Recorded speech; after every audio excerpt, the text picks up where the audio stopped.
ప్రభువునందు సోదరీ సోదరులకు ప్రభు అయిన యేసుక్రీస్తు వారి పేరిట ప్రేమపూర్వక వందనాలు తెలియజేస్తుంటున్నాను. మనము దేవుని పరిశుద్ధ గ్రంథములో పరమగీతము 2వ అధ్యాయము 8 నుండి చదువుకుందాం. ఆలకించుడి, నా ప్రియుని స్వరము వినబడుచున్నది, ఇదిగో అతడు వచ్చుచున్నాడు, గంతులు వేయిచు కొండల మీదను ఎగసి దాటుచు మెట్టల మీదను అతడు వచ్చుచున్నాడు. నా ప్రియుడు ఇరివలే ఉన్నాడు, లేడి పిల్లవలే ఉన్నాడు. అదిగో మన గోడకు వెలుగా అతడు నిలుచుచున్నాడు. కిటికీ గుండా చూస్తున్నాడు, కిటికీ కంత గుండా తొంగి చూస్తున్నాడు. ఇప్పుడు నా ప్రియుడు నాతో మాట్లాడుచున్నాడు. ప్రభువునందు సోదరీ సోదరులారా, దేవుని పరిశుద్ధ గ్రంథంలో మనము చదువుకున్న వాక్య భాగంలో ఆత్మీయ భావంలో ప్రభు అయిన యేసుక్రీస్తు యొక్క రాకడను గురించి సంఘము తెలియజేస్తున్న సంగతులు మనము గమనించవచ్చు. ప్రభు యొక్క రాకడ ఈ వాక్య భాగంలో మనకు కనిపిస్తుంటున్నది. అనగా సంఘము కొరకు ప్రభు అయిన క్రీస్తు యేసు యొక్క రాకడ, సంఘముతో సహవాసించడానికి ప్రభు యేసుక్రీస్తు వారు ఎటువంటి వైఖరి కలిగి ఉన్నారో ఈ వాక్య భాగం మనకు తెలియపరుస్తుంటున్నది. సంఘము తెలియజేసిన మాటలు మనం గమనించినప్పుడు ఆలకించుడి, నా ప్రియుని స్వరము వినబడుచున్నది అని ప్రారంభం చేస్తుంటున్నది. ప్రభు యేసుక్రీస్తు యొక్క స్వరము ఆలకించాలి అనే సందేశం అందులో మనకు కనిపిస్తుంటున్నది. ఆ తర్వాత మనము గమనించినప్పుడు ఇదిగో అతడు వచ్చుచున్నాడు అని సంఘము ఇక్కడ తెలియపరుస్తుంటున్నది. ప్రభు యొక్క రాకడ స్వరం, ఆయన మానవుల రక్షణార్థమై 2000 సంవత్సరాల క్రితం భూలోకానికి వచ్చారు, శిలువ కార్యం నెరవేర్చారు, రక్షణ సిద్ధపరిచారు. ఆ తరువాత ఆయన పరలోకానికి వెళ్ళిపోయారు. పరిశుద్ధాత్మను అనుగ్రహించారు, కృపా వరములను దయచేశారు, పెద్దలను, సేవకులను, బోధకులను, పరిచారకులను సంఘానికి ఈవులుగా దయచేశారు.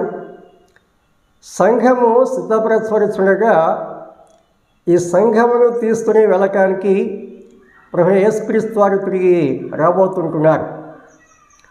దేవుని వాక్యం ద్వారా, పరిశుద్ధాత్మ సహాయం ద్వారా క్రీస్తు యేసుని విశ్వాసించిన వారు ప్రభు క్రీస్తు యేసు పోలికలోనికి మార్చబడుచు ప్రభు క్రీస్తు యేసు కోసం సిద్ధపడాలి అనేది ప్రభు యొక్క ప్రాముఖ్య ఉద్దేశం. ప్రభు కోసము సిద్ధపడి ఉన్నటువంటి ప్రియులను పరలోకానికి తీసుకుని వెళ్ళటానికి ఆయన రాబోతుంటున్నారు. యోహాను సువార్త 14వ అధ్యాయంలో ప్రభు యేసుక్రీస్తు వారు తెలియజేసిన సంగతులు గమనించినప్పుడు, నేను వెళ్ళిపోతున్నాను, మీకు స్థలము సిద్ధపరిచి తిరిగి వస్తాను, నేను వచ్చినప్పుడు నేను ఉన్న స్థలంలో మీరు కూడా ఉండటానికి మిమ్మల్ని తీసుకుని వెళ్తాను అని ప్రభు వాగ్దానం చేశారు. ఆయన వాగ్దానం చేసినట్లుగా ప్రభు క్రీస్తు యేసు వారు రాబోతుంటున్నారు. ఇక్కడ సంఘం ఏం తెలియజేస్తున్నది అనే సంగతి గమనిస్తే, ఇదిగో అతడు వచ్చుచున్నాడు అని సంగతులు మనం గమనిస్తున్నాం. ఇదిగో అతడు వచ్చుచున్నాడు. యేసుక్రీస్తు వారు తిరిగి రాబోతుంటున్నారు. దేవుని వాక్యంలో మనం గమనించినప్పుడు ప్రకటన 22వ అధ్యాయం 7లో ఇదిగో నేను త్వరగా వచ్చుచున్నాను అని ప్రభు తెలియజేశారు. ఇదిగో నేను త్వరగా వస్తుంటున్నాను. మనము చదువుకునే వాక్య భాగంలో ఆయన ఏ రీతిగా రాబోతున్నారో ఆ సంగతి మనకు కనిపిస్తుంటున్నది. గంతులు వేయచ్చు కొండల మీదను, ఎగసి దాటుచు మెట్టల మీదను అతడు వచ్చుచున్నాడు. నా ప్రియుడు ఇరివలే ఉన్నారు, లేడి పిల్లవలే ఉన్నారు అని ఇక్కడ మనము గమనిస్తున్నాం. ఆ లేడి పిల్ల ఎలా గంతులు వేస్తుందో మనము గమనించవచ్చు. ఆ ఇరులు ఏ రీతిగా పరుగులు తీస్తాయో కూడా మనం గమనించవచ్చు. తెస్సలోనిక మొదటి పత్రిక 4వ అధ్యాయము 16లో గమనించినప్పుడు ఆర్భాటముతోనూ ప్రధాన దూత శబ్దంతోనూ దేవుని బోరతోనూ పరలోకము నుండి ప్రభు దిగవచ్చును అని చెప్పాడు. ప్రవగీతములో కొండలు దాటి వస్తున్నారు, మెట్టలు దాటి వస్తున్నారు, ఇరివలే వస్తున్నారు, లేడి పిల్లవలే గంతులేస్తున్నారు అని మనం చదువుకున్నాం. ఈ వాక్య భాగంలో ఆర్భాటంతో రాబోతుంటున్నారు అని చెప్పారు. ఆర్భాటం, రాజుల రాజు, ప్రభుల ప్రభువు, ఆ పరలోక ప్రియుడు సంఘం కోసం వస్తున్నప్పుడు ఆ వస్తున్న విధానం తెలియచేశారు. మొదట ఆయన వస్తున్నాడు అనే వర్తమానం తెలియచేశారు. రెండవదిగా ఏ రీతిగా వస్తున్నాడో తెలియచేశారు. ప్రథమంగా మానవుల రక్షణ కోసం ఆయన వచ్చినప్పుడు ఆయన సాధువుగా వచ్చాడు, గొర్రెపిల్లగా వచ్చాడు. కానీ సంఘం కోసం వచ్చే సందర్భంలో ఆయన ఆర్భాటంతో వస్తారు, ప్రధాన దూత శబ్దంతో వస్తారు, రాజుల రాజుగా వస్తారు. ఆ సంగతులు దేవుని వాక్యంలో మనం గమనిస్తుంటున్నాం. ఆ తర్వాత సంగతులు మనం ఆలోచన చేసినప్పుడు పరమగీతము 2వ అధ్యాయము 9లో ఇదిగో మన గోడకు వెలిగా అతడు నిలుచుచున్నారు అని చెప్పాడు. పరలోకంలో ప్రారంభించని ఆ ప్రయాణము ఎంతవరకు వచ్చింది గమనిస్తే మన గోడకు వెలుపల అతడు నిలుచున్నారు అని చెప్పాడు. కొండలు దాటి వచ్చాడు, మెట్టలు దాటి వచ్చాడు, మన గోడకు వెలిగా ఉన్నారు అనే సంగతి అక్కడ తెలియజేస్తుంటున్నాడు. కిటికీ గుండా చూస్తున్నాడు, కిటికీ కంత గుండా తొంగి చూస్తున్నాడు అని చెప్పాడు. అనగా అంచెలంచెలుగా ఆయన సంఘమును ఏ రీతిగా సమీపిస్తున్నారు అనే సంగతి ఈ వాక్య భాగంలో మనము గమనించవచ్చు. దాటి వస్తుంటున్నారు, కొండలు దాటి వస్తున్నారు, మెట్టలు దాటి వస్తున్నారు, ఆ గోడ వెలుపల ఉన్నారు, కిటికీ గుండా చూస్తున్నారు, కిటికీ కంత గుండా చూస్తున్నారు అని ఇక్కడ మనం గమనిస్తున్నాం. ఆ తర్వాత ఏం చేశారు? ఇప్పుడు నా ప్రియుడు నాతో మాట్లాడుతున్నారు అని సంఘం ఇక్కడ తెలియజేస్తుంటున్నది.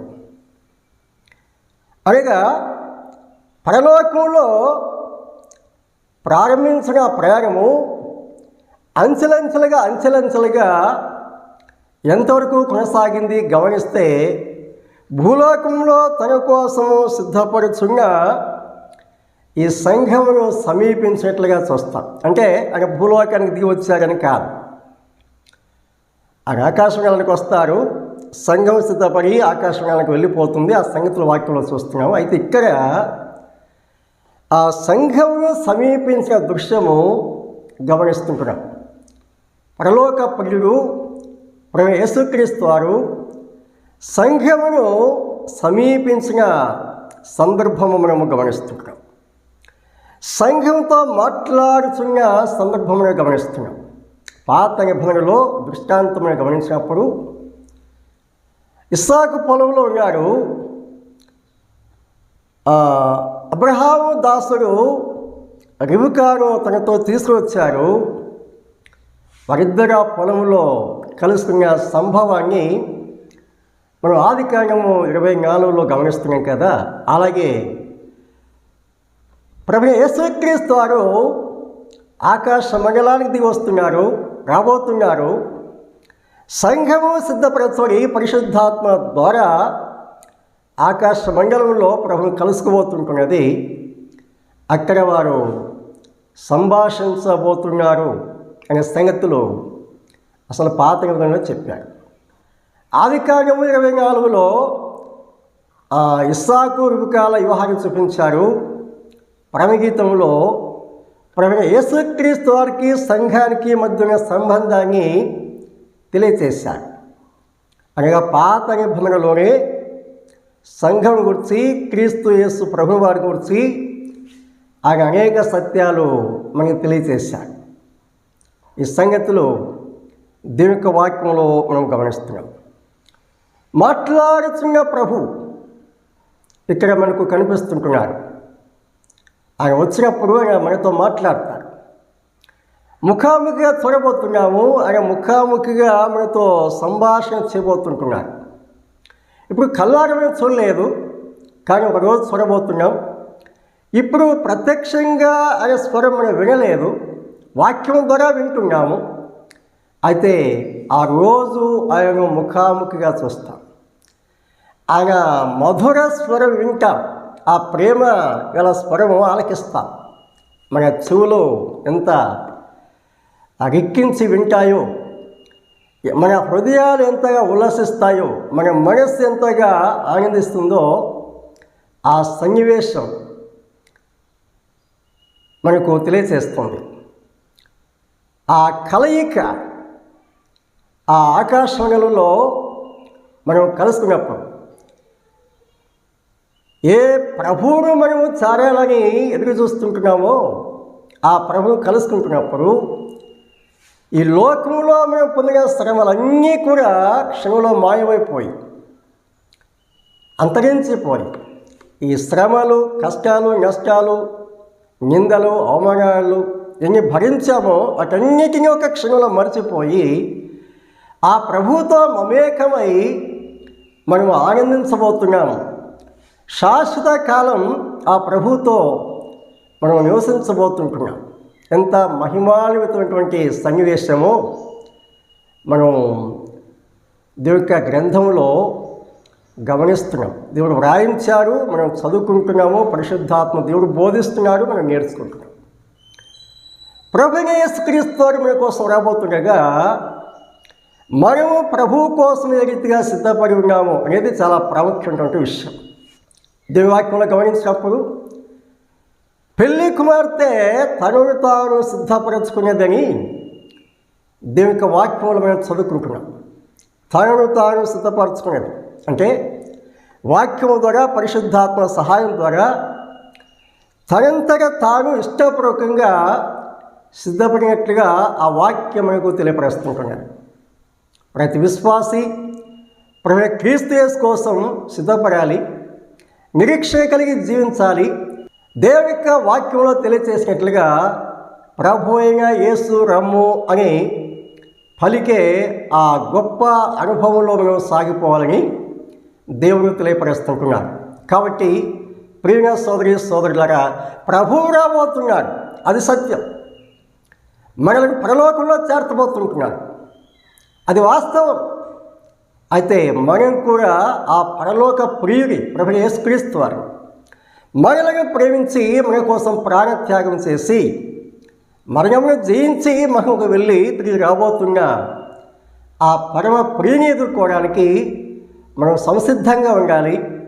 ఆ ప్రభుతో కలిసి సంతోషించాలని దేవుడి సత్యాలు మనకు తెలియపరుస్తున్నారు. ప్రభు ఈ సత్యాలు మన ఆత్మల క్షేమం కోసమై, ప్రభు యొక్క రాకడ కోసమై సిద్ధపడినట్లుగా సహాయించునుగాక. ప్రభు పేరుకి అందరికీ వందనాలు తెలియజేస్తుంటున్నాడు.